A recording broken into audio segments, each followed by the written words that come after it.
Hello बच्चों, आइए आज के सेशन में आप सबका स्वागत है। तो आज के सेशन में डिस्कस करने वाले हैं बहुत ही इंपॉर्टेंट टॉपिक के बारे में। जैसा कि आपको गया होगा नोटिफिकेशन और लिखा होगा आपके थंबनेल में, डिस्क्रिप्शन में वो सारी चीजें क्या लिखी होंगी, ग्रैहम का विसरण और निसरण नियम। ये टॉपिक आपका बहुत इंपॉर्टेंट है। ग्रैहम नामक वैज्ञानिक ने दिया था विसरण और निसरण नियम। तो सबसे पहले हम विसरण को जानते हैं और निसरण को जानते हैं। दोनों चीजों को अगर जान जाएंगे तब हम देखेंगे नियम क्या होते हैं। तो सबसे पहले सब लोग को नमस्कार, सबको हेलो हाय, सब लोग को ढेर सारा प्यार। जल्द से जल्द आइए, सब लोग को गुड इवनिंग बाबू, जल्द से जल्द आइए। चलिए बहुत अच्छे बहुत अच्छे। और प्रिया बच्चे आ गए हैं और भूमिका बच्चे आ गए हैं, आजमगढ़ का टाइगर आ गए हैं, बहुत अच्छे बहुत अच्छे। नीट से एमबीबीएस का सफर आ गए हैं, बहुत अच्छे। शालिग्राम आ गए हैं, बहुत अच्छे। साक्षी यादव आ गई हैं, विजय मौर्य, बहुत अच्छे। सब लोग आ जाओ जल्दी से जल्दी। गुड इवनिंग बाबू, सब लोगों को गुड इवनिंग, जल्द से जल्द आइए भाई। और आपका टॉपिक शुरुआत किया जाए। राधा बच्ची आ गए हैं, जय श्री कृष्णा बच्ची, जल्दी से आइए सब लोग को भाई, जल्दी से। अजीत आ गए हैं और विजय भी आ गए हैं, प्रिंस यादव आ गए हैं, बहुत अच्छे। चलिए जल्दी से। हाँ सब अच्छे हैं, बस आप लोग अच्छे रहिए, मस्त रहिए, कोई दिक्कत नहीं, हम अच्छे हैं, आप लोगों की दुआएं हमारे साथ हैं। चलिए सही है, ठीक, बहुत अच्छे। दीपक कुमार आ गए हैं और शुभम बाबू भी आ गए हैं, नवीन भी आ गए हैं, बहुत अच्छे। आयुष आ गए हैं, सब बच्चे आ गए हैं भैया। और जब सब लोग आ गए हैं तो फिर देरी किस बात की, फटाक से एक बार जवाब दे दो कि हमारी आवाज आपके कानों तक टकरा रही है कि नहीं टकरा रही है। और मैं हेडिंग लिख दूं ताकि हेडिंग भी दिखा दूं आपके, ग्रैहम का विसरण का नियम, है ना।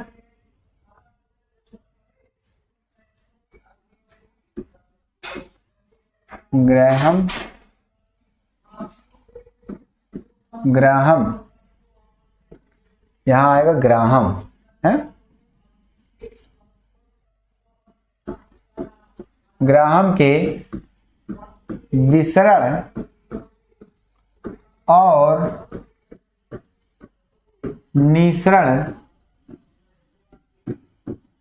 निसरण के नियम क्या होगा, के नियम होगा, ये हुआ। यानी कि इनका, ग्राहम नामक वैज्ञानिक थे, इन्होंने कहा कि भैया जो विसरण और विसरण और निसरण का नियम क्या होता है, तो इसके बारे में देखते हैं। तो एक बार कमेंट करो, क्या हमारी आवाज आपके कानों तक अच्छे से टकरा रही है। और इस बोर्ड पर लिखा हुआ जो वर्ड है, जो शब्द है, जो अक्षर है, वो आपको क्लियर अच्छी तरह से दिख रहे हैं या नहीं दिख रहे हैं। सारी चीजें अगर क्लियर है तो कह दें हाँ सर सारी चीजें क्लियर है। क्या है, सब कुछ क्लियर है। आप शुरू करिए। चलिए सर, कैन यू फास्ट ना, सर आप फास्ट हैं ना, मैं फास्ट नहीं है, हम आराम से चलते हैं। मस्त आदमी है, मस्त मौजी है ना, वो डायलॉग याद आ गया, फकीर, हम फकीर आदमी कहीं भी झोला लेके चल दिए, है ना, योगी जी का, मोदी जी का।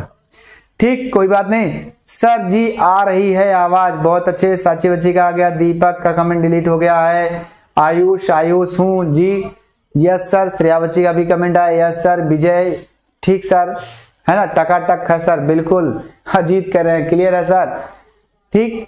सारी चीजें अगर क्लियर हैं तो फिर सर गूगल क्यों लग गया, क्या करें भाई, लग गया क्योंकि लाइटें पड़ती है तो आंखें हमारी क्या होती, लाल हो जाती है, बाईं तरफ वाली आंखें। तो मैं सोचता हूँ अभी हमको रहना है, दुनिया देखना है, इसी टाइम अगर गड़बड़ हो जाएगा तो दुनिया नहीं देख पाएंगे ना, सबसे बड़ी ये बात है।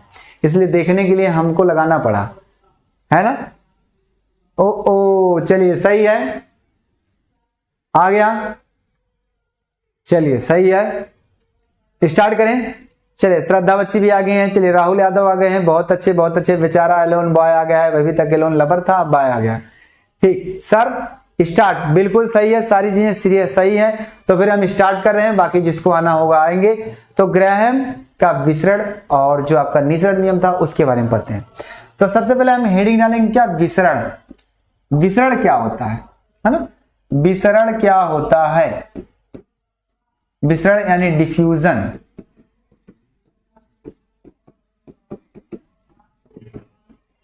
डिफ्यूजन क्या होता है, विसरण माने क्या होता है, ध्यान से देखना।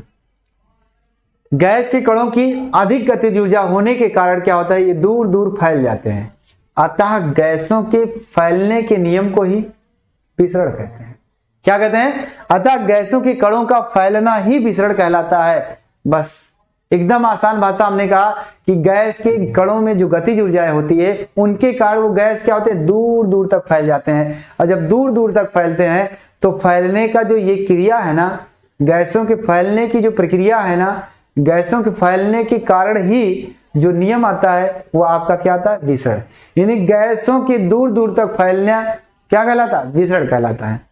ठीक, या गैस के कणों का। तो आप लिखेंगे यहां से क्या लिखेंगे भैया, यहां से आप लिखेंगे गैसीय कणों की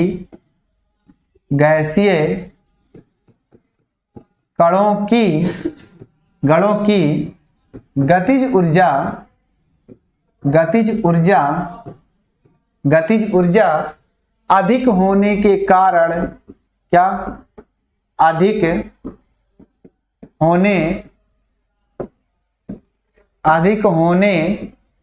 के कारण ये दूर दूर तक है ना, दूर दूर तक फैल जाती हैं।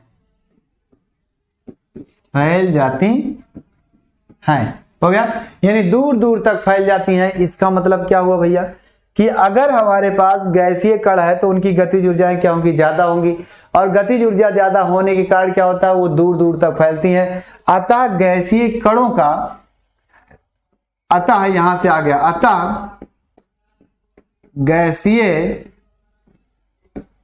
गैसीय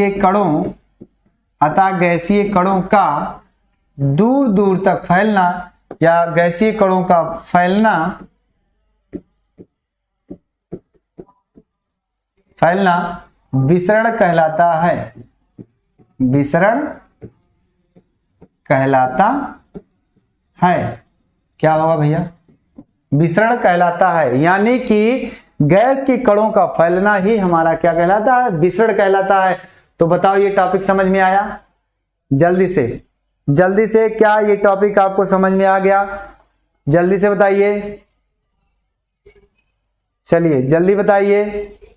हाँ, सालिक राम, वाह भाई, ऐसे खतरनाक बच्चे हैं। आ रही हैं सारी चीजें। लास्ट चैप्टर का न्यूमेरिकल में जिसने ये क्या, अच्छा लास्ट ऋषि बाबू क्या दिक्कत है, क्लियर है सारी चीजें? चलिए लास्ट न्यूमेरिकल कह रहे हैं। यस सर, ये समझ में आ गया। यानी कि सीधा सीधा कहने का मतलब गैस को अगर छोड़ते हो आप, परफ्यूम इतर सारी चीजें लगा के चलते हो सेंट, तो क्या होता है, दूर खड़ा व्यक्ति क्या समझ जाता है कि बंदा कुछ लगाया है, इतर लगाया, सेंट लगाया ताकि बहुत अच्छे से महक रहा, परफ्यूम मारा है। क्यों? क्योंकि गैस के कण क्या दूर दूर तक फैल करके उसके नाकों तक पहुंच गए, यानी उसके पास तक पहुंच गए, इसलिए उसे लगा कि ये क्या, सामने वाला बंदा परफ्यूम मारा हुआ है।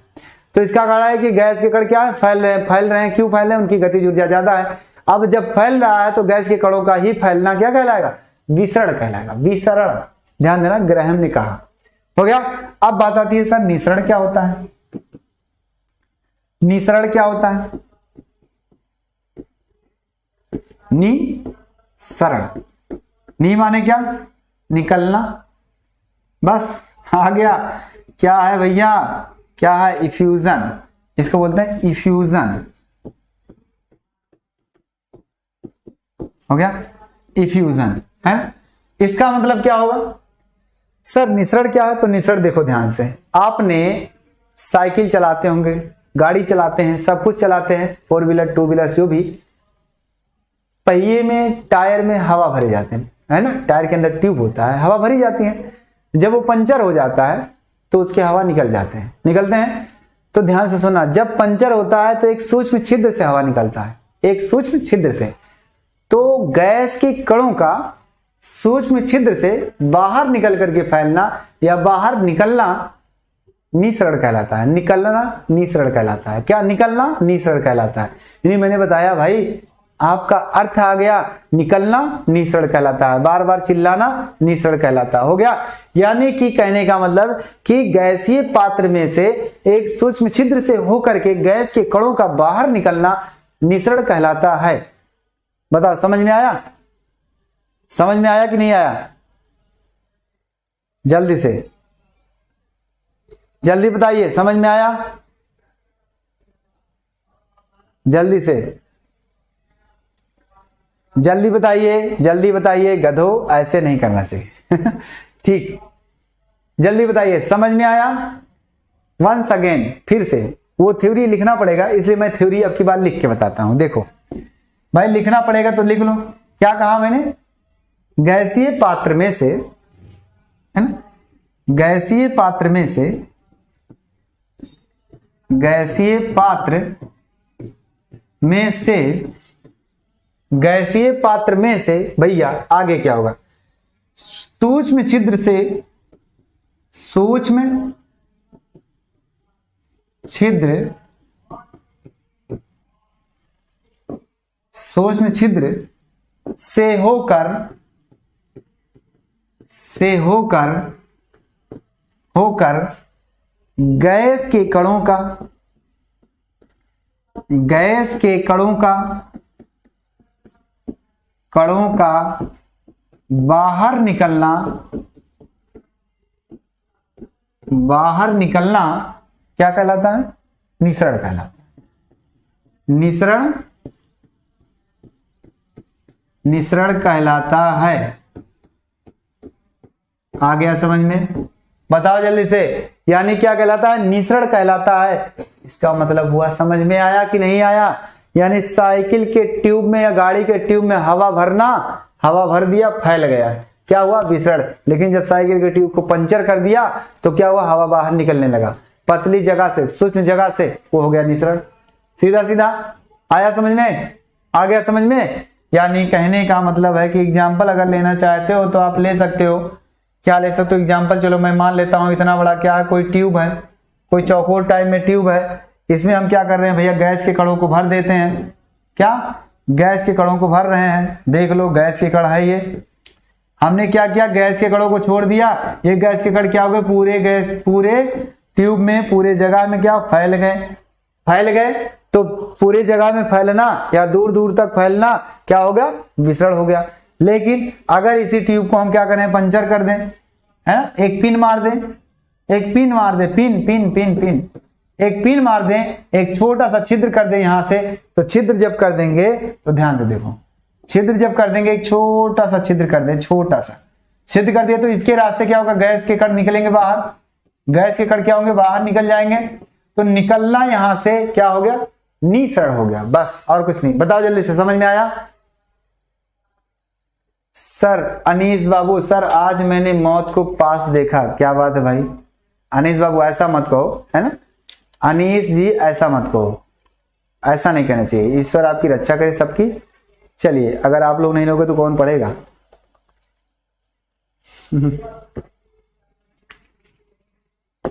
मजाक कर रहे हैं, परेशान मत होना। पंचर हो जाएगा सर। अच्छा, क्या पंचर हो जाएगा? शालिग्राम जल्दी बताइए, क्या आपको ये दोनों टॉपिक समझ में आया? नियम अभी बाद में बताएंगे, पहले बताओ समझ में आया? क्या ये टॉपिक दोनों समझ में आया?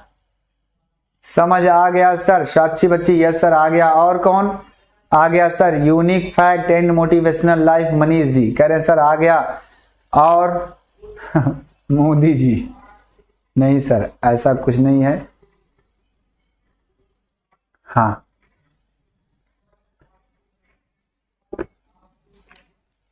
भानु को भी आ गया। साइकिल सर, क्या साइकिल? शालिग्राम साइकिल सर, क्या साइकिल? सर इसका फास्ट लेक्चर, ओ क्या बात है? यस सर आ गया, सर आ गया, सर समझ में आ गया। सब लोग का कमेंट आ रहा सर आ गया। तो फिर हम आगे चलते हैं। देखो, अब ये तो निसरण था और क्या था? विसरण था। निसरण और विसरण जब आ गया आपको, अब इनका नियम क्या कहता है? क्या कहता है? ग्राहम ने क्या कहा? ग्राहम ने पहले निसरण और विसरण को बताया, उसके बाद कहा कि नियम बताते हैं। लेकिन सबसे पहले इन्होंने कहा कि विसरण की दर जो होगी वो क्या होती? विसरण का दर जो होता है, दर का मतलब क्या? जैसे कहा जाए दूरी परिवर्तन की दर क्या होती है? वेग होती है। ऐसे हमारा जो रेट है, जो दर है, वैसे गैस का भी एक दर होता है, यानी विसरण का मतलब फैलने का दर। अब फैलने का दर क्या होगा? ध्यान से समझना, मैं रिलेट करना चाहता हूं। आपने भौतिक विज्ञान में पढ़ा था, कक्षा 9th में ही पढ़ा होगा, कि जो आपका वेग होता है या जो चाल होती है, दूरी परिवर्तन की दर, यानी दूरी जब समय के साथ बदलती है तो उसका जो दर होता है, अनुपात होता है समय के साथ, वो क्या कहलाता है? चाल कहलाता है। ध्यान से सुनना, यानी चाल कहलाया, यानी कि गतिमान जो गति दर है वो क्या है कि दूरी परिवर्तन की दर, यानी दूरी जो है समय के साथ अगर बदल रही है तो वो क्या हो जाएगा? चाल होगा। अब उसी बात को मैं इस गैस के कणों पे डालता हूं। गैस के कण में क्या परिवर्तन होगा? आयतन। यानी कि गैस के कणों द्वारा घेरा गया आयतन या उसके आयतन में परिवर्तन जितने समय में होता है, जितने समय में होता है वो क्या हो जाएगा? आपका आयतन परिवर्तन की दर हो जाएगी, और उसी को बोलते हैं विसरण का दर। क्या? विसरण का दर। समझ में आया? जल्दी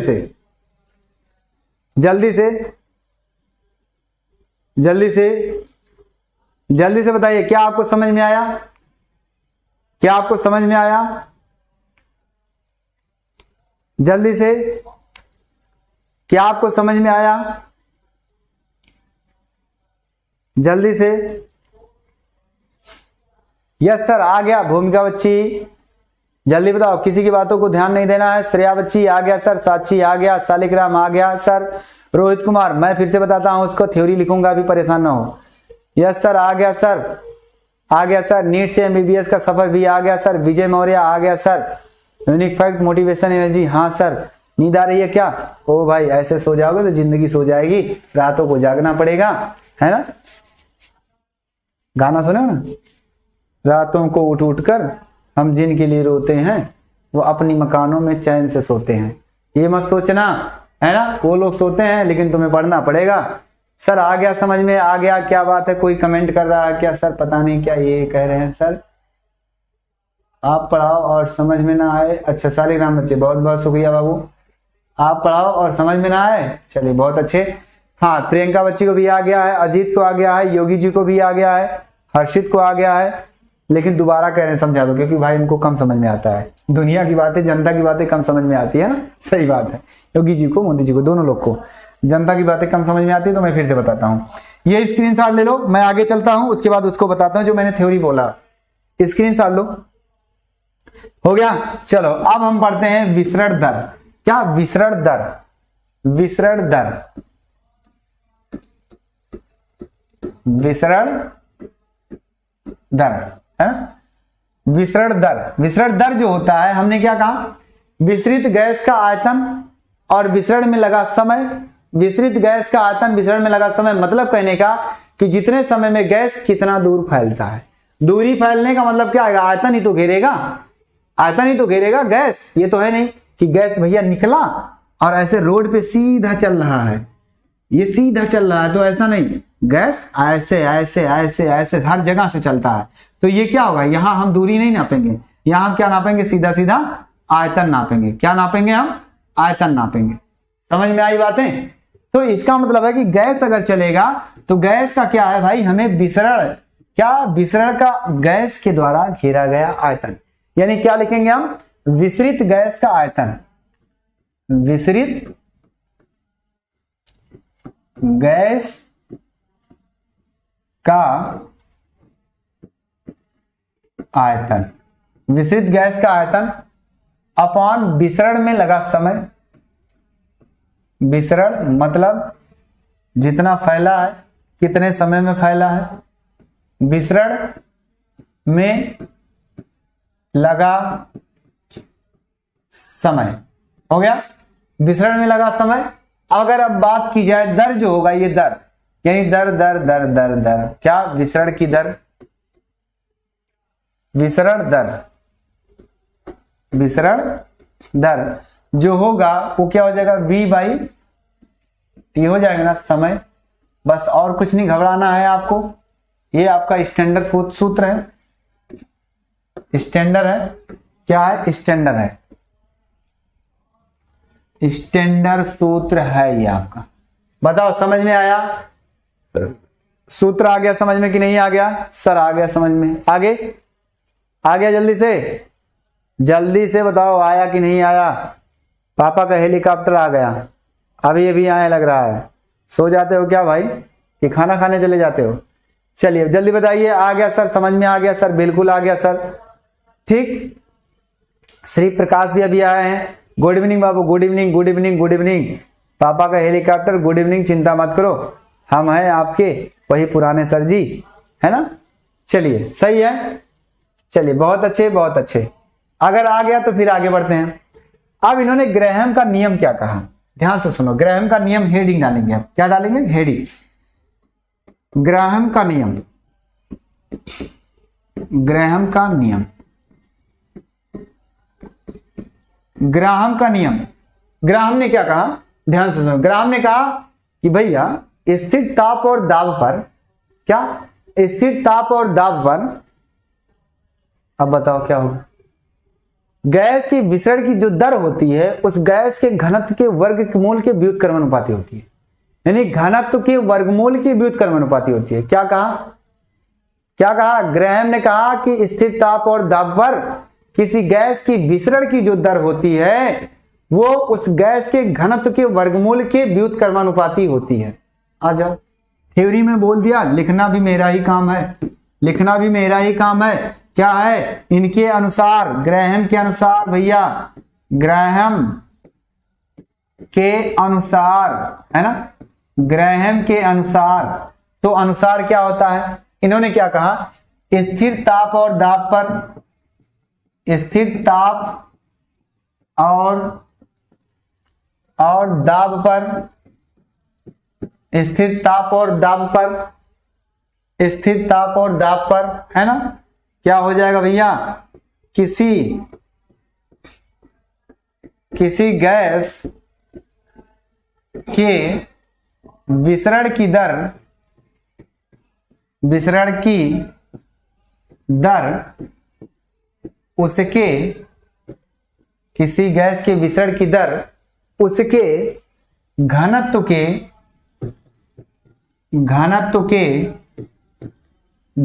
के क्या भैया, घनत्व के, ध्यान से सुनना, इना समझ जाओ कि कुछ और लिखा है, घनत्व के वर्गमूल के व्युत्क्रमानुपाती होता है। घनत्व के वर्गमूल के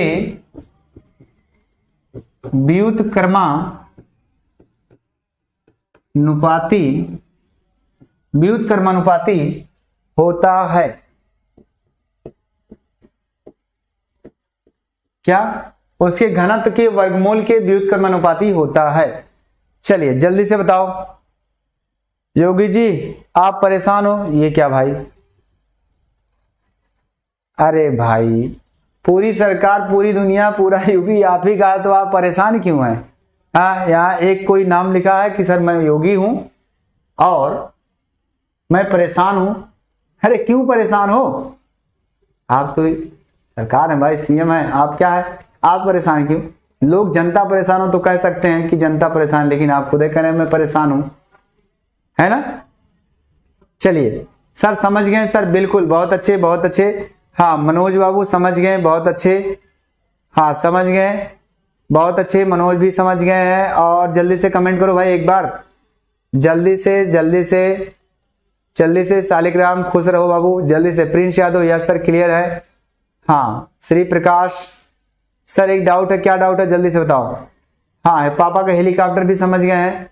आगे चलिए, बिंदु बच्ची लेट हो गए, कोई बात नहीं, आप देख सकते हैं पीछे बैग तुरंत। समझ गए sir Prince Yadav, Anshu okay sir समझ गए। अच्छा ऋषि बाबू, इसका मतलब योगी जी लिखे थे सर मेरी शादी करवा दो, तो ऋषि कह रहे हैं कि परेशान इसलिए क्योंकि शादी नहीं हुई है ना। ठीक है, अब वो तो उन्हीं से पूछना पड़ेगा कि आखिर बताइए क्या दिक्कत है आपको। सर आ गया सर, बिल्कुल बहुत अच्छे। नूरगुल भी कह रहे हैं सर समझ में आ गया। अगर आ गया तो फिर आगे चलें, आगे चलें। अब मैं फार्मूला लिख रहा हूं, देखो ध्यान से। फार्मूला क्या होगा, विसरण की दर जो होती है उसे इंग्लिश में बोलते हैं रेट। क्या बोलते हैं, रेट। प्रोपोर्शनल 1 अपॉन वर्गमूल का मतलब करड़ी में, नीचे क्या होगा डेंसिटी, घनत्व का मतलब डेंसिटी। आप जानते हैं ना। हाँ सर इतना तो हम जानते हैं, आप काहे बता रहे हैं, लेकिन हमारा बताना फर्ज है। अब इस रेट को इंग्लिश के वर्ड अक्षर से क्या करते हैं, हम उसको लिखते हैं आर, प्रोपोर्शनल 1/रूट में स्मॉल डी। लिखेंगे, हाँ सर लिखेंगे, क्यों नहीं लिखेंगे, सारी चीजें लिखेंगे। ये हो गया। लेकिन इस डी को फिर द्रव्यमान के केस में कैसे होगा? आओ डी को द्रव्यमान के केस में कैसे करेंगे हम एक चीज जानते हैं, यहां से लिखो, हम एक चीज जानते हैं कि आपका जो घनत्व होता है वो क्या होता है? द्रव्यमान बटे आयतन होता है ना?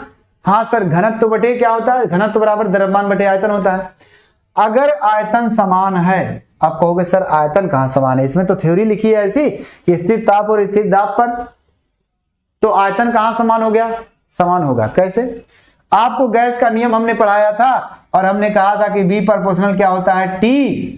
अरे भैया जब ये नियत हुआ तो ये भी तो नियत हो जाएगा, क्योंकि आयतन जो है गैस के द्वारा घेरा गया आयतन जो है उसके तापमान पर निर्भर करता है। जितने ज्यादा ताप देंगे उतने ज्यादा गैस के कण दूर दूर फैलेंगे, जिसके कारण उसका आयतन बढ़ेगा। और ये हमने बताया था शायद चार्ल्स के नियम में बताया गया था कि भैया क्या कहा गया था? स्थिर दाब पर किसी गैस की निश्चित मात्रा का जो आयतन होता है उसके परमताप के समानुपाती होता है। इसका मतलब है कि सर T अगर कांस्टेंट है तो ये कांस्टेंट हो जाएगा ऑटोमेटिक, चाहे आप बताएं या ना बताएं, हम जानते हैं। ऐसे बोल दो, खट से बोलो, हिम्मत से बोलो, एकदम कॉन्फिडेंस से बोलो, हाँ सर। तो ये हो गया कांस्टेंट। अगर ये कांस्टेंट हो गया तो भैया हम लिख सकते हैं D प्रोपोर्शनल यम, यानी जहां D लिखा है वहां यम लिख सकते हैं। हाँ सर लिख सकते हैं। आ जाओ इसकी जगह पे, इनकी जगह पे आ जाओ।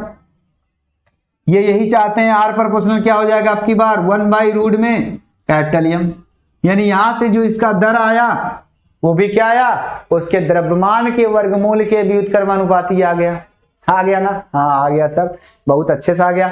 जल्दी बताओ क्या समझ में आया? क्या आपको समझ में आया? जल्दी से। साक्षी बच्ची क्या दिक्कत होगा? वीडियो चल नहीं रही है?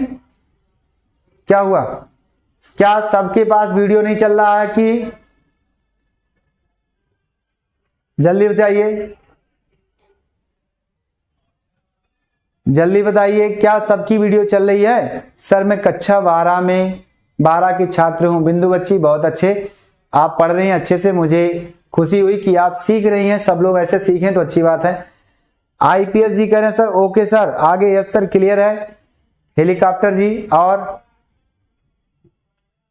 चलिए सर आपका चैट बहुत लेट जाता है। अच्छा ना नूरगुल बाबू किसी को भूले नहीं है।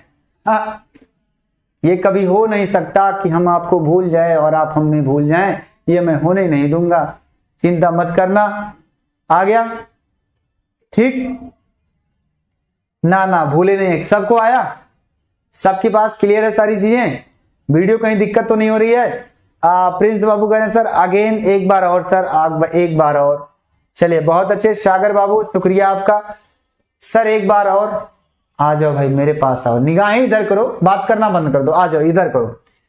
क्या कहा? ग्राहम नामक वैज्ञानिक ने कहा कि यस सर, ग्राहम ने कहा, ग्राहम के अनुसार स्थिर ताप पर किसी गैस का ऐसा कंटेनर जिसका ताप स्थिर हो, स्थिर ताप और दाब पर किसी गैस के विसरण की दर विसरित यानी फैलने की दर जो होगी वो उसके घनत्व के वर्गमूल के व्युत्क्रमानुपाती होती है। आप कहोगे यस सर, होती है सर, बिल्कुल होती है, आपने सही कहा तो हमने लिख दिया। जो दर होता है उसे इंग्लिश में कहते हैं रेट, हिंदी में इसे क्या कहते हैं? हिंदी में इसे बोलते हैं दर, इंग्लिश में बोलते हैं उसे रेट। हो गया? तो रेट प्रोपोर्शनल 1/रूट में 1 क्यों करेंगे? क्योंकि व्युत्क्रमानुपाती है, और वर्गमूल का मतलब करड़ी के अंदर हो गया आपका ये रूट डेंसिटी। अब इसका सांकेतिक भाषा क्या था? R आता है और प्रोपोर्शनल 1/d। अगर मैं डायरेक्ट लिखता R प्रोपोर्शनल 1/d तो जो बच्चे जानते हैं रेट वो तो बोल देते सर सही है, लेकिन जो नहीं जानते वो कहते हैं सर R कहां से आ गया? R कहां से आ गया? आपने तो पढ़ा दर, कम से कम D फॉर दर, D फॉर D आना चाहिए, है ना? लेकिन नहीं, क्या है? R आया, R का मतलब रेट आया है और डेंसिटी से D आया है, यानी R प्रोपोर्शनल 1/रूट में D हो गया। अब मैं इसी R को उसके द्रव्यमान के केस में बदलना चाहता हूं। कैसे बदलूंगा? हम जानते हैं कि D proportional D equal to m/v होता है, D इक्वल टू m/v होता है, लेकिन B को गायब करेंगे। कैसे? जब यहां कह दिया है स्थिर ताप तो हम कहेंगे इसका मतलब स्थिर ताप है तो दाब आयतन भी क्या होगा? स्थिर होगा। ताप अगर स्थिर है तो आयतन भी क्या होगा? स्थिर होगा भाई। होगा कि नहीं होगा? होगा। क्यों? इसी टाइम याद कर लो क्या चार्ल्स का नियम, चार्ल्स ने कहा था, ए भाई इधर देखो, इधर सुनो, उन्होंने कहा था कि क्या स्थिर दाब पर किसी गैस की निश्चित मात्रा का जो आयतन होता है उसके परम ताप के समानुपाती होता है, यानी जितने ज्यादा ताप देंगे उतने ज्यादा आयतन होगा।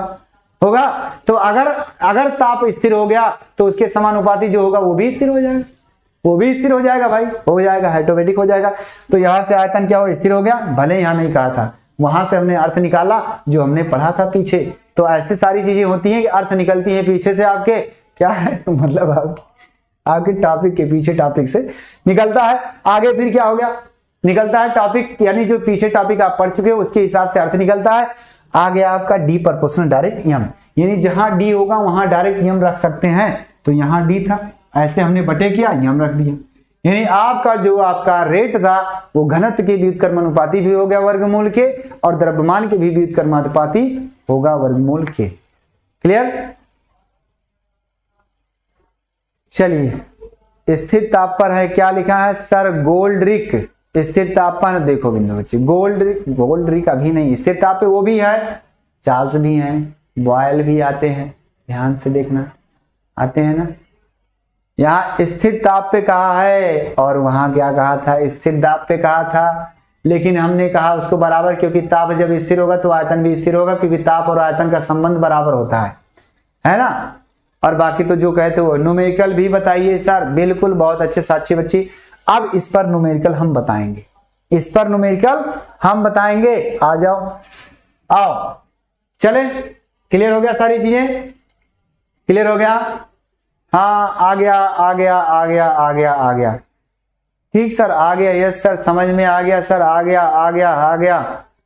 हाँ, शमीम अंसारी क्या हुआ, हाँ बिल्कुल मनाते हैं, क्यों नहीं मनाएंगे भाई, मनाना हमारा फर्ज है ना। हाँ कोई कह रहा हमारी वो खो गई है गधे। आ जाओ, सवाल इस पर एक देते हैं, आ जाओ, एक सवाल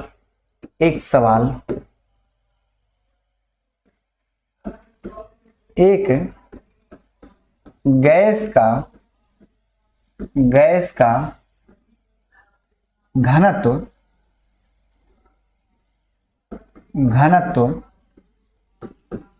स्थिर ताप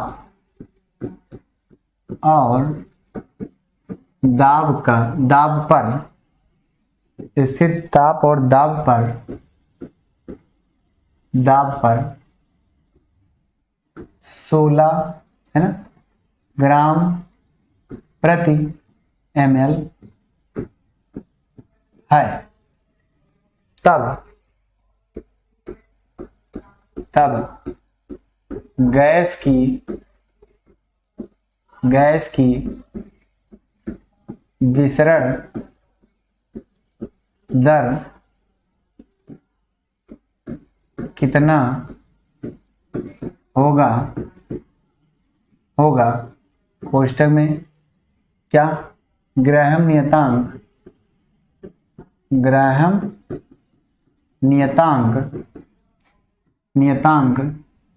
क्या होगा, 1.00, बस इतना। क्या होगा भैया बताओ जल्दी से, क्या होगा जल्दी से बता दो भैया। वीडियो रुक रही है सर, क्या हुआ, रुक के चल रही है क्या सबके पास? हाँ, एयरफोर्स की कोचिंग कराते हैं लेकिन अभी नहीं। क्या वीडियो सबके पास रुक रही है? सर हो जाएगा फार्मूला से एकदम बिल्कुल, जल्दी बताओ। भानु बाबू कहें सर हो जाएगा, बताओ आंसर कितना आएगा। हाँ चलिए जल्दी बताओ कितना आएगा, आंसर कितना आएगा। सर हो जाएगा, क्यों देखते हैं सर, अच्छा क्वेश्चन को देखते हैं। चलिए ऋषि बाबू जल्दी बताओ। अंशु यादव क्या बात है, अच्छा रुक नहीं रही है, अच्छा ये बात है, रुक नहीं है। कलेक्टर बाबू आ गए हैं। सर जी आपका बाल बहुत अच्छा, बाल ए भाई नजर लग जाएगी यार, ऐसे मत कहो, बड़े हिफाजत से इसको रखे हैं। हाँ जियो का हाल खराब है, हाल बेहाल है, कुछ नहीं खराब है, सब कुछ सही है। और हमारे बालों को नजर मत लगाना, क्योंकि हम भी वही हैं। आओ, ठीक लग गया सर? नहीं सर, क्लियर है। अच्छा, क्लियर है सारी चीजें। इन्होंने बताया, किसने बताया? अजीत बाबू ने कहा कि सर आंसर आया है 1/4 और 1/4 की वैल्यू 0.25 है। ठीक आया? आ जाओ आ जाओ आ जाओ आ जाओ आ जाओ। चलो देखते हैं। सबसे पहले सॉल्यूशन को ऐसे लिख देना, दिया है गिवन दैट, दिया है, क्या दिया है? D बराबर 16 दे दिया है, ग्राम प्रति ml दे दिया है। हाँ सर दे दिया है, तो इसका मतलब ये बता दीजिए सर। और एक ग्राहम नियतांक आया है, ग्राहम नियतांक जो है वो पता नहीं कौन सा अंक है, ग्राहम नियतांक जो है वो दे दिया है, वो भी दे दिया है। कितना? 1 दे दिया है। और आपसे R बराबर साइन ऑफ क्वेश्चन मार्क पूछा है। हम जानते हैं R प्रोपोर्शनल क्या होता है? 1/रूट में D होता है। अब जब प्रोपोर्शनल हटेगा तो क्या आएगा? एक कांस्टेंट आएगा, एक कांस्टेंट K आ गया, है ना। चलो Kg आ गया, सपोज ग्राहम नियतांक Kg आ गया, और इनटू क्या होगा? 1/रूट में D आ गया। ये आया ना, ये आया। जहां Kg जो है ग्राहम नियतांक, क्या है? नियतांक है, यूं समझ जाओ। तो अगला सवाल आपका क्या हो जाएगा यहां से? यानी R बराबर हो जाएगा 1.0, इसका मान रखो। 1/रूट में क्या रखेंगे हम? 16 रखेंगे। 16 रखेंगे क्या? ग्राम प्रति ml हो गया। यानी आपका आ गया R इजिकल टू 1/4 आ गया, और R इजिकल टू आ गया आपका 0.25 आंसर। बताओ सबका आया? जल्दी बताओ, क्या सबका आ गया? जल्दी से आ गया मेरा? बिल्कुल आ गया सर, बिल्कुल, बहुत अच्छे। हाँ कांस्टेंट सर, बिल्कुल कांस्टेंट है। हाँ आ गया सर, बहुत अच्छे बहुत अच्छे, आ गया। हाँ चलिए सही है, आ गया, सबको आ गया समझ में। एक सवाल अगला देता हूं दूसरी तरीके से देते हैं, देखते हैं कौन कौन लगाता है। जी सर आ गया, हाँ सबका आ गया। तो फिर अगला सवाल क्या होगा? अगला सवाल क्वेश्चन नंबर अगला, 2 गैसें है ना,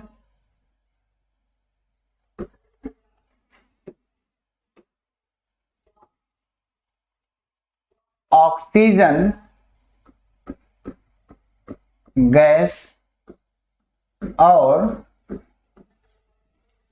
सल्फर डाइऑक्साइड गैस है ना, एक साथ रखे गए हैं। तब इन गैसों की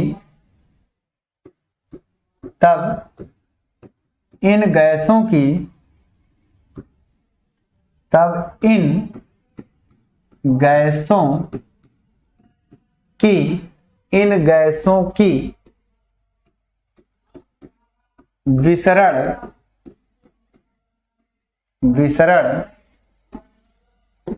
दरों का अनुपात क्या होगा? विसरण दरों का अनुपात क्या होगा? बताओ भैया क्या होगा? जल्दी बताओ, मैं इसका अनुभार लिख देता हूं अलग अलग। चलो यहाँ कोष्टक में क्या है? ऑक्सीजन है, ऑक्सीजन का होता है क्या? 16 अकेले। सल्फर का क्या होता है? 32। चलो अब इस हिसाब से आपको बताना है कि भैया इसका क्या है, जो विसरण की दरें होंगी उन दोनों का अनुपात क्या होगा? R1 R2 रेशियो निकालना है। सवाल बताओ समझ में आया कि नहीं आया?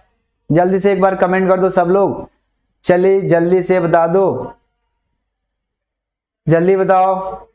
सर इसकी प्लेलिस्ट सही है से नहीं मिलती है, क्या बात है? सर चाय पी लीजिए, शुक्रिया बाबू, IPS दी, आप पीजिए, हम पी रहे हैं। हम पानी पी लेंगे, पानी रखा है, चाय तो इस टाइम नहीं। बताओ जल्दी से। जी सर आ गया, सवाल समझ में आ गया। रेशमी बच्ची कह रहे हैं सर आ गया। Soni yes sir.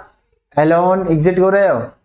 अच्छा साक्षी बच्ची ने आंसर ही बता दिया। अजीत बाबू कह रहे हैं 1 पॉइंट, ये भी आंसर बता रहे हैं। हाँ जल्दी बताइए। चलिए जल्दी से। हाँ, रमेश अपनी कुमकुम को ढूंढ रहे हैं, वाह भाई वाह। हाँ, राधे जी आ गया जी सर, आंसर बताओ। साक्षी का आ रहा है रूट में 2/1 और अजीत का आ रहा है 1/2। देखते हैं किसका किसका आ रहा है। शालिग्राम का 1/2, ऋषि का 1/2। इसका मतलब समझ गए हो आप लोग, समझ के आ गए हो। देखो कैसे आप जानते हैं आर बराबर क्या होता है सॉल्यूशन में। आप जानते हैं आर बराबर क्या होता है। आर प्रोपोर्शनल क्या होता है भैया? आर प्रोपोर्शनल होता है 1/रूट में डी, और ये प्रोपोर्शनल होता है 1/रूट में एम भी होता है ना। तो ये तो संबंध दिया नहीं, ये संबंध, ये क्या है? अणुभार है। गैस का क्या है? अणुभार है। क्या? गैस का अणुभार, यानी यम क्या है? यम क्या है? गैस का अणुभार। क्या है? अणुभार। यह है। इसका मतलब हम संबंध लगाएंगे क्या? आर प्रोपोर्शनल 1/रूट में एम हो गया। इससे किससे? इससे क्या करेंगे हम? संबंध लगाएंगे। संबंध लगाएंगे R1 का मतलब क्या? RO2 ऑक्सीजन के लिए। ये क्या हो जाएगा? क्या हो जाएगा? मान लो एक कांस्टेंट आ गया Kg आ गया है ना, इनटू 1/रूट में MO2 मतलब ऑक्सीजन का अणुभार। ये मान लो समीकरण नंबर 1। दूसरा RSO2, ऐसे आराम से लगाओ, इक्वल टू क्या होगा? ये भी कांस्टेंट Kg ही आएगा, इंटू 1/रूट में भैया, रूट में MSO2 मतलब सल्फर डाइऑक्साइड का अणुभार। समीकरण नंबर 2। दोनों का अनुपात कर दो, क्योंकि रेशियो पूछा है तो रेशियो पूछा है तो अनुपात कर दो। चिंता काहे कर रहे हो? रेशियो पूछा है तो अनुपात करो, है ना। अब समीकरण 1 बटे समीकरण 2 भैया कर दो, R1 बटे R2। मान लो ये पहला क्या है? R1 है। चलो R1, ये क्या है? R2 है। हो गया। इजिकल टू क्या हो जाएगा? K इंटू ये, यानी कि इसको अगर R1 माने हैं तो इसके केस में इसको M1 मान सकते हो, नहीं तो ऐसे लिख लो भाई, कुछ मत मानो। Kg इंटू 1/रूट में आपका आ गया MO2 होल बाई बड़का बटे Kg अपना लिख लेना, 1/रूट में कैपिटल MSO2 सल्फर डाइऑक्साइड का अणुभार। ये क्या हो जाएगा? Kg की बलि चढ़ जाएगी। कहना भैया तुम जाओ।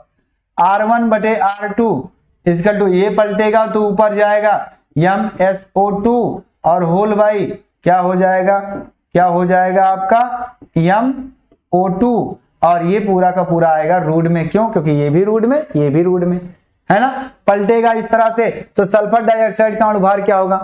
अब सल्फर डाइऑक्साइड का अणुभार क्या होगा? सबसे पहले वो निकाल लो।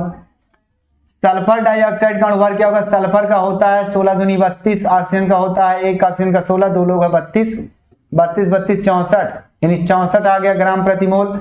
और ऑक्सीजन का क्या होगा? 32 ग्राम प्रति मोल, है ना, ग्राम प्रति मोल। यानी इसका आया 32, इसका आया 16। यानी अब हम क्या करेंगे? अब आपको डरना नहीं है। R1 बटे R2 इजिकल टू, देखते हैं रूट में कितना आ गया, ये कितना आ गया? 64। ऊपर कितना आया? 64 होल भाई, नीचे कितना आया? 32। सर 32 आया है। हो गया। अब बताओ आप क्या करोगे? वो डिवाइड हो रहा है ना? हाँ सर हो रहा है डिवाइड। 32 दूना 64, इसका मतलब आंसर देखते हैं किसका आता है। R1 बटे R2 जिसका आंसर आ रहा है उसकी बड़ी खुशी होगी, है ना। √2/1 यानी रेशियो क्या आ गया? यानी R1 रेशियो R2 जो हो गया वो आ गया रूट में 2, रेशियो क्या हो जाएगा? 1। सवाल जिसका साक्षी बच्ची का पहले आया था सही, इसका मतलब आंसर साक्षी का सही है। मिला लो, जिसका आया जैसा भैया वैसा कर लेना, गलती नहीं करना है। अब बताओ सवाल समझ में आया कि नहीं आया? सवाल समझ में आया कि नहीं आया? पहले एक बार कमेंट कर दो, ईमानदारी पूर्वक करना। हाँ, कोई नाराज नहीं होगा, कोई किसी से बात नहीं करेगा भाई। अच्छे से वीडियो गोल गोल घूम रही है, क्या बात है भाई, यहां तो चल रही है। हाँ दिनेश बाबू, अब मैं उनको नहीं जानता हूं क्यों नहीं लाते हैं फिजिक्स। जल्दी बताइए, वीडियो क्लियर नहीं आ रही है, क्या बात है? हाँ हाँ क्या बात है, क्या बात है। सवाल, क्या सबके पास वीडियो नहीं चल रही है? हाँ जल्दी बताइए। चलिए बिंदु बच्ची, बहुत बहुत शुक्रिया आपका। सवाल को, लॉजिक को समझना सीख गए हो। फिजिक्स भी समझा देंगे एक दिन, किसी दिन फिजिक्स का सवाल भी समझा देंगे, चिंता मत करना भाई। आ जाओ, कोई ऐसा टॉपिक बनाओ कि केमिस्ट्री में आ जाए और फिजिक्स से उससे रिलेट कर दिया जाए, है ना?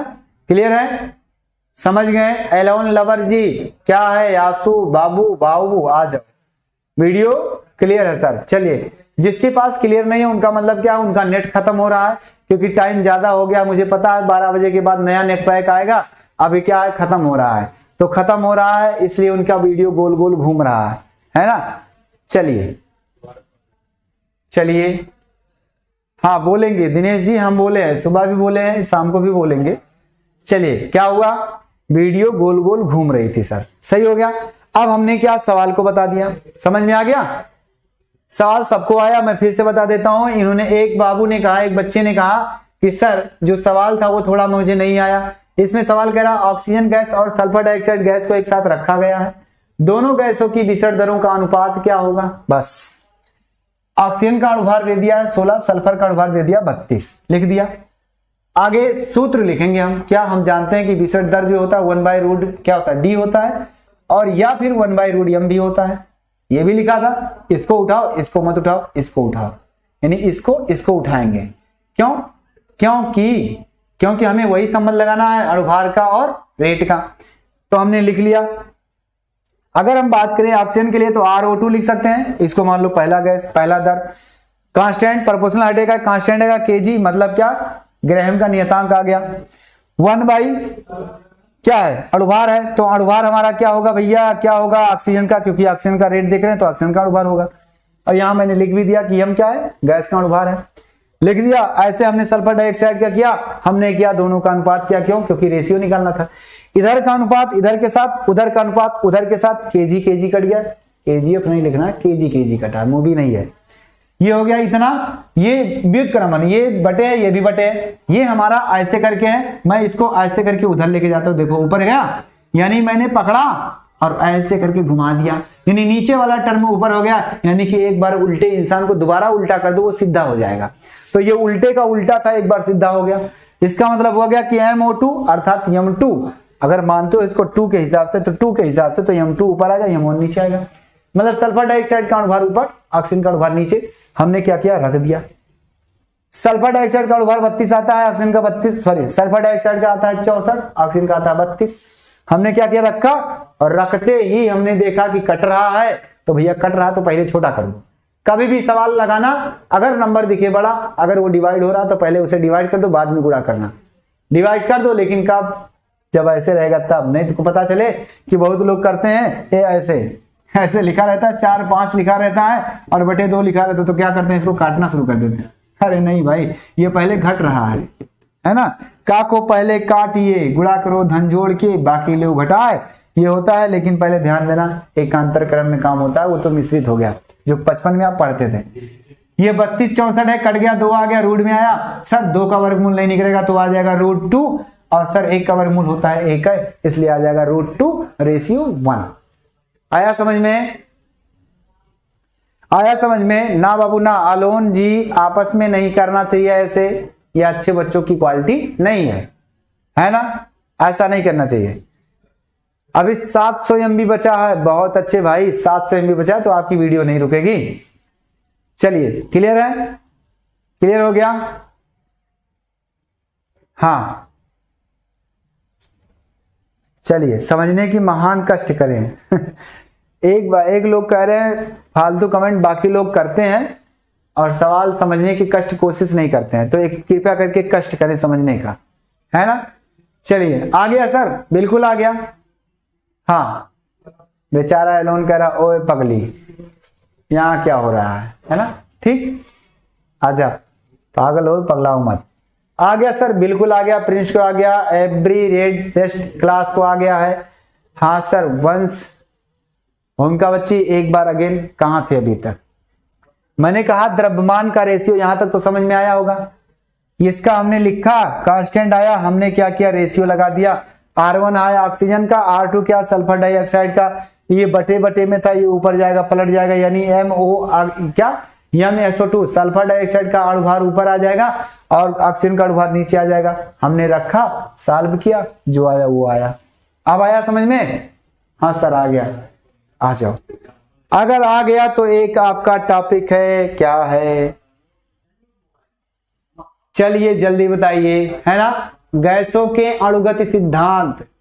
एक नियम आता है गैसों के अणुगति सिद्धांत। आ जाओ, मैक्सवेल के अनुसार आएगा ये, इस बात को ध्यान में रखना। अगला हम चलते हैं अगली स्लाइड, स्क्रीनशॉट लेते रहना जल्दी जल्दी, क्योंकि आप लोग बहुत समझदार बच्चे हैं। ये आपका लास्ट टॉपिक है, गैसों का आणविक गति सिद्धांत, है ना, आणविक गति सिद्धांत,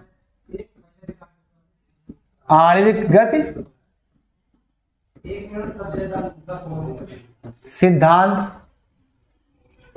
आणविक गति सिद्धांत, गैसों का आणविक गति सिद्धांत, ये आपका लास्ट टॉपिक है। देखिए, गैसों के आणविक गति सिद्धांत तो तमाम वैज्ञानिकों ने दिया, मिल करके दिया, सब लोगों ने दिया, लेकिन लास्ट में मैक्सवेल नामक वैज्ञानिक आ गए और मैक्सवेल ने सारा निष्कर्ष निकाल लिया, निचोड़ करके सबका अर्थ देखा, सबका दिमाग लिया, अपना दिमाग दे दिया।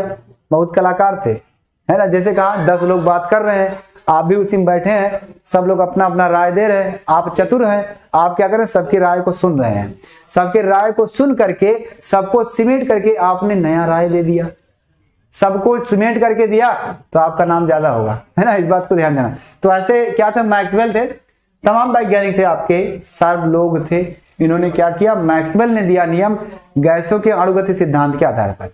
सबसे पहले गैस के बारे में बताया कि गैस जो होते हैं, गैस के कणों छोटे छोटे कणों से मिलकर के बने होते हैं, है ना, जिन्हें अणु कहा जाता है। तो आप तो ये डिफिनेशन जानते हैं तो लिख लो। मैक्सवेल के अनुसार, है ना, मैक्सवेल के अनुसार, यहां से लिखेंगे हम, मैक्सवेल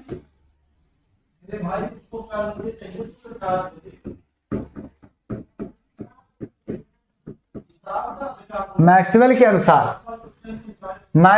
के अनुसार आ जाओ, इन्होंने क्या कहा भैया, पहला पॉइंट, इन्होंने कहा गैस के कण छोटे छोटे, यानी कि गैसें छोटे छोटे कणों से मिलकर बने होते हैं, ऐसे बोल दो, क्या गैसें छोटे छोटे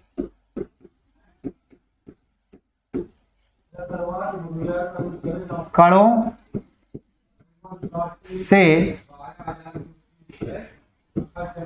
मिलकर बने होते हैं जिसे अणु कहते हैं। आप जानते हैं जिसे अणु कहते हैं, आप तो ये डिफिनेशन समझ रहे हैं, अणु कहते हैं। किसने कहा, मैक्सवेल ने कहा। ये पहला सिद्धांत हुआ भैया। दूसरा सिद्धांत किसने कहा, उन्होंने ही कहा, कोई दूसरा नहीं आएगा। दूसरा सिद्धांत क्या कहा इन्होंने, कि गैसों का जो पूर्ण आयतन होता है ना, उनकी कणों के आयतन की तुलना में क्या होता है, बहुत अधिक होता है। अब या फिर इसी बात को दूसरी तरह से बोल सकते हो कि गैस के कणों का जो आयतन होता है वो गैस की संपूर्ण आयतन की तुलना में नगण्य होता है। क्या नगण्य होता है, क्योंकि गैस अति सूक्ष्म है, छोटा कण है, और अगर ढेर सारे गैस आ गए तो ढेर सारे गैस का आयतन बहुत ज्यादा हो जाएगा, और छोटे गैस की तुलना बात की जाए तो क्या होगा, नगण्य होगा। जैसे कहने का मतलब है कि एक समुद्र है, एक सागर है, उसमें आप क्या करें, बगल में एक लोटा 1 लीटर पानी रखे हैं, 2 लीटर पानी रखें सपोज दैट, तो 2 लीटर पानी क्या होगा, तीसरा बंदा यही देखेगा ना, कहेगा ए भाई सागर की तुलना में ये जो 2 लीटर पानी है ना कुछ नहीं है, हमें तो सागर मिला है, हमें तो पूरा तालाब मिला, हमें तो पूरा समुद्र मिला है, 2 लीटर पानी कुछ नहीं है। तो ऐसे गैस के कण होते हैं कि ढेर सारे गैस के कण जो है एक पात्र में जब रखे होंगे तो गैसों का जो आयतन होगा उनकी तुलना में गैस के कण का जो आयतन होगा वो नगण्य होगा। इन्होंने दूसरा नियम क्या कहा,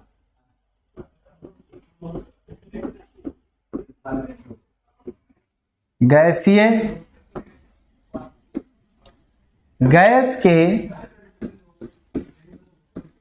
संपूर्ण आयतन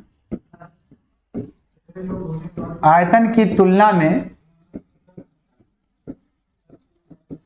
में गैस के संपूर्ण आयतन की तुलना में गैस के कण का आयतन, क्या बोला,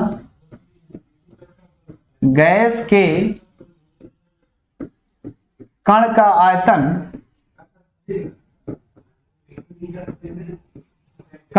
आयतन, गैस के कण का आयतन भैया नगण्य होता है। नगण्य होता है, यानी क्या होता है, नगण्य होता है। क्या होता है, नगण्य होता है। जैसे कहा अथाह सागर है, उस सागर की तुलना में भैया 2 लीटर 3 लीटर 10 लीटर पानी नगण्य होता है। नगण्य तो होगा, हाँ सर होगा, बिल्कुल नगण्य होगा। आ गया, गागर में सागर, वही वाली है। ठीक, चलिए यहां देखो, ये तो मेरे को लग रहा है जंग लड़ने लगते हैं कसम से, एकदम ऐसा लगता है कि एकदम दुश्मनी सारी यहीं छुपा देंगे, है ना। हाँ चलिए जल्दी बताओ। हाँ, भास्कर से चौपाल में कहा था और मैं इस बात से सहमत हूं। बिल्कुल, काश हमने कहा था ना, हाँ बिल्कुल हम ही ने कहा था, काश किसी अध्यापक से आपको पढ़ने की लत लग जाए, पढ़ने के लिए मोहब्बत हो जाए तो बहुत जिंदगी बन जाएगी आपकी, समझ जाना। लेकिन नहीं, यहाँ तो चैट में बात करते हैं लोग, बतियाते हैं, ऐसा लग रहा है कि इसी में दुश्मनी अदा कर लेंगे। अरे भाई सामने सामने आ जाओ तब कर लो जो करना है। लेकिन अभी आपस में लड़ जाते हैं बातों बातों में, सिर्फ चैट में एक वर्ड को देख करके क्या इतने ज्यादा उत्तेजित हो रहे हैं। हमको लग रहा है तबीयत अपनी खराब कर रहे हो, रात में नींद नहीं आएगी आप लोगों को। अरे मुझे सोचोगे तो शायद अच्छा लगेगा, कभी हमें भी याद कर लोगे। क्लियर है? अगर सारी चीजें क्लियर है तो फिर आगे बढ़े। आगे बढ़े, हाँ सर आगे बढ़े। अगला जो आपका है, अगला जो आपका होगा, देखिए गैस के कणों के बीच में जो आकर्षण बल होता है वो नगण्य होता है। क्या आकर्षण बल जो होता है वो नगण्य होता है। हाँ यस सर, क्या गैस के सूक्ष्म कणों के बीच, है ना, बीच लगने वाला क्या आकर्षण बल क्या होगा भैया, लगने वाला आकर्षण बल नगण्य होता है। क्या नगण्य होता है, मतलब बहुत कम होता है।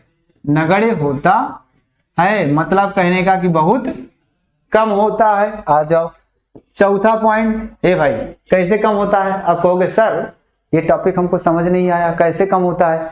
तो सुनो, अगर गैस के कणों के बीच में बल लगता आकर्षण तो दूर दूर काहे भागते भाई, आ जाते पास में।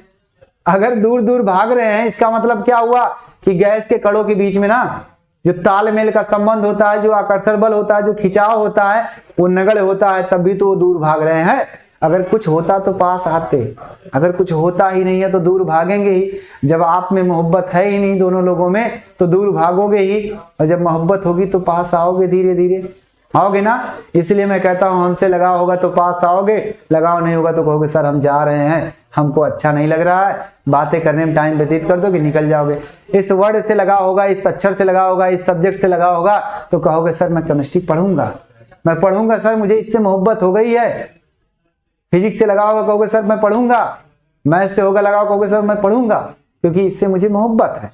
मोहब्बत करना कोई गुनाह नहीं है, मोहब्बत करके इसे निभाना अच्छी बात है। लेकिन आजकल लोग फिल्मी दुनिया में जीने लगते हैं। नहीं, दुनिया में तो वैसे साइंटिफिक रीजन कहता है कि मोहब्बत होती ही नहीं है। माँ बाप के अलावा, घर के परिवार के अलावा किसी से मोहब्बत नहीं होती भाई, सब स्वार्थ होता है यार, स्वार्थ होता है। इसलिए मैं बार बार कहता हूँ परिवार को छोड़ के कहीं मत जाना, आ जाओ हमारे साथ आना चलेगा। इस सब्जेक्ट को देखना, क्योंकि इससे मोहब्बत करोगे। इस पे डायलॉग भी लोग ठोकते हैं ना, बहुत सारे डायलॉग ठोकते हैं कि अगर क्या बुकों से मोहब्बत कर लो, क्या विद्या की मोहब्बत कर लो तो क्या है, अगर बेवफा भी निकली ना तो आपको ज्ञानी बना के जाएगी, बेवफा भी निकली तो ज्ञानी बना के जाएगी। इसलिए कहा जाता है हर बार कि आप इससे मोहब्बत करो, अगर बेवफा हुई तो ज्ञानी बना के जाएगी और कोई नहीं जाएगा। क्योंकि जब आप किसी से मोहब्बत करते, अगर छूटता है प्यार तो टूट के जाता है, इंसान टूट जाता है जिंदगी में, ऐसा लगता है कुछ सही है नहीं है, लेकिन वो पागल है। नामर्द जो होते हैं वो टूटते हैं, मर्द जो होता है वो टूटता नहीं है। पहली बात तो दिल टूटता ही नहीं, पहली बात तो दिल टूटता ही नहीं है। साइंस और इश्क का दो अंतर है, बहुत अंतर है। साइंस और इश्क बहुत अंतर है, बहुत अंतर है। क्या अंतर है? अंतर यही है कि इश्क कहता है और साइंस कहता है, दोनों आपस में बात कर रहे थे। साइंस कहता है यार दिल में हड्डी नहीं होती, है ना। साइंस कहता है कि दिल में हड्डी नहीं होती, 100% मैं कहता हूं दिल में हड्डी नहीं होती। तब तक इश्क क्या कहता है? ए भाई, अगर हड्डी नहीं होती है तो टूटता क्यों है? बताओ, अगर टूटता क्यों है? अगर हड्डी नहीं होती तो टूटता क्यों है? तब तक साइंस वहीं फेल हो जाता है बेचारा। कहता भाई तो मैं इसके अलावा क्या कह सकता हूं, मानो तुम टूट रहे हो तो टूटो। साइंस कहा कि दिल में हड्डी नहीं होती है, इश्क कहता है अगर हड्डी नहीं होती तो टूटता क्यों है। यहां फेल हुआ, एक जगह और फेल हुआ। साइंस और इश्क फेल एक जगह फेल हुए। क्या? साइंस कहता है हमारा जो दिमाग है वो 100 ग्राम का है, कुछ सेंटीमीटर में है, थोड़ी सी जगहों में है, ज्यादा बड़ा नहीं है, थोड़ा सा जगह है। तो इश्क कहता है ए भाई, अगर थोड़ा सा जगह है ना तो दुनिया भर का दर्द कैसे समा जाता है। क्या उन्होंने कहा, साइंस ने कहा कि हमारा दिमाग की साइज जो होती है वो भाई छोटी सी होती है, ज्यादा बड़ी नहीं होती है। तो इश्क कहता है ए भाई तू गलत हो गया। कहा कैसे? कहा अगर छोटा सा है तो ये बता दुनिया भर का दर्द कैसे समा जाता है उस दिमाग में। यहां फेल हो जाता है। तो ये मत सोचना कि भाई हम फेल करेंगे साइंस को, फेल को साइंस, साइंस को फेल नहीं करना। ये सोचना इश्क पागल है ना। और कहते भी हैं लव इज स्वीट पॉइजन, प्यार अंधा होता है, लव इज ब्लाइंड होता है ना। तो ऐसा मत सोचना। सब अपने कर्मों के लिए काम करना, सब कुछ करना अच्छे काम के लिए करना, परिवार के लिए करना और किसी के लिए नहीं। जो मिल रहा है ज्ञान को अर्जित करो और कहीं नहीं जाना है। हाँ, कैसे भी एयरफोर्स का क्लास चलाइए, बिल्कुल बिल्कुल। चलिए बिंदु बच्ची, बिल्कुल मैं पढ़ूंगी सर। हाँ, सब लोग बच्चे पढ़ेंगे। आओ अगला हम बात करते हैं किसका, ये इसका तीसरा पॉइंट। चौथा पॉइंट क्या होगा? गैस के सूक्ष्म कणों पर गुरुत्वाकर्षण बल नगण्य होता है। क्या? गैस के सूक्ष्म कणों के मध्य, है ना, गुरुत्व बल, क्या? गुरुत्व बल नगण्य होता है। क्या? नगण्य होता है गुरुत्व बल। आप कहोगे सर जी इसमें न्यूटन कहां से आ गया, फिजिक्स कहां से आ गया? आएगा। एक बात करते हैं, कहीं कुछ दिख रहा है? पेज दिख रहा है कि नहीं दिख रहा है? दिख रहा है कि नहीं दिख रहा? दिखेगा। यहां से मैं एक काम करता हूं, एक पेज ले लेता हूं, मैं एक पेज लेता हूं, एक पेज और एक बुक लेता हूं, एक कॉपी लेता हूं, है ना। एक पेज और एक कॉपी लेता हूं। भाई अच्छा सा पेज आ जाए यार, काहे फटाफटा पेज आता है। आ गया। देखो ध्यान से देखना, फिजिक्स क्या है? एक्सपेरिमेंटल है। इसमें कह रहा गैस के सूक्ष्म कणों के मध्य क्या होता है? गुरुत्व बल कुछ नहीं होता है, यानी गुरुत्वाकर्षण बल जो होता है वो द्रव्यमान के ऊपर डिपेंड है। अगर द्रव्यमान कणों में है तो गुरुत्वाकर्षण बल लगेगा, अगर नहीं हो तो नहीं लगेगा। अगर द्रव्यमान ज्यादा है तो गुरुत्वाकर्षण बल ज्यादा लगता है। ध्यान से सुनना कैसे। अब आपने फिजिक्स पढ़ा होगा, ये कॉपी है, इसकी वजन कुछ और है, इसी कॉपी का एक पेज कुछ और है ना। इसका साइज अगर बात की जाए तो साइज मत सोचना, ज्यादातर मैं मोड़ देता हूं, साइज कम कर देता हूं। अगर साइज कम हो जाए और उसका वजन ज्यादा है, इसका वजन कम है, तो आप क्या करेंगे? आपको महसूस करना कि गुरुत्वाकर्षण बल क्या होता है? नीचे की तरफ लगता है। जिसका वजन ज्यादा होगा वो जल्दी जाएगा, या यूं समझ जाओ कि जो जल्दी नीचे जाएगा उसका मतलब क्या है कि उस पर गुरुत्वाकर्षण बल ज्यादा है, या गुरुत्वा बल जो है वो ज्यादा लग रहा है, लगेगा ना। तो दोनों को एक साथ अगर छोड़ा जाए तो कौन आएगा नीचे? कॉपी पहले पहुंच गया, पन्ना आपका क्या है? लेट पहुंचा। ध्यान से सुनना, कॉपी पहले पहुंचा, लेट ये देर से आया, कुछ सेकंड लगा होगा, क्योंकि आपने जस्ट देखा कि कॉपी तुरंत चली गई, ये पन्ना धीरे से आया ना। इसका मतलब क्या हुआ कि जो हल्की चीज होगी, जो हल्की चीज होगी भाई, उसका क्या होगा? उस पर गुरुत्व बल क्या होगा? कम लगेगा। तो ऐसे हमारे गैस के कण है, वो जब सूक्ष्म है तो सूक्ष्म कणों का बल क्या होता है? गुरुत्वाकर्षण बल नगण्य होता है, वो बहुत सूक्ष्म होता है। इसलिए नगड़ हो गया। आया समझ में? जल्दी बताइए, आया समझ में? और इसका एक लास्ट पॉइंट है आपके सामने, मुस्कुराना हर किसी की अदा होती है और जो समझ जाए वो गधा होता है ना? कोई डायलॉग लिख रहा है, बहुत अच्छे। आ जाओ आ जाओ, पांचवा नंबर। पांचवा नंबर क्या होगा? पांचवा नंबर ये क्या है, ध्यान से सुनना है। इन्हीं में से मैं एक पॉइंट बनाऊंगा, इन्हीं में से अगर इनके बीच गैस का जो आकर्षण बल कम लगता है उसके कारण इनके गैसों के बीच में क्या होता है, स्थान ज्यादा होता है। क्या होता है? गैसीय कणों के मध्य, है ना, गैस के कणों के मध्य, भैया अंधेरा मत करो, हम वैसे काले हैं, नहीं तो हमारा चेहरा भी काला है। कंप्यूटर में कह रहे हैं लाइट बुझा दे रहे हैं, रुक जाओ, मतलब हमारी शक्ल को और बिगाड़ने में लगे रहते हैं, है ना? लगे रहो भाई। गैस के कणों, है ना, के मध्य अंतरावकाश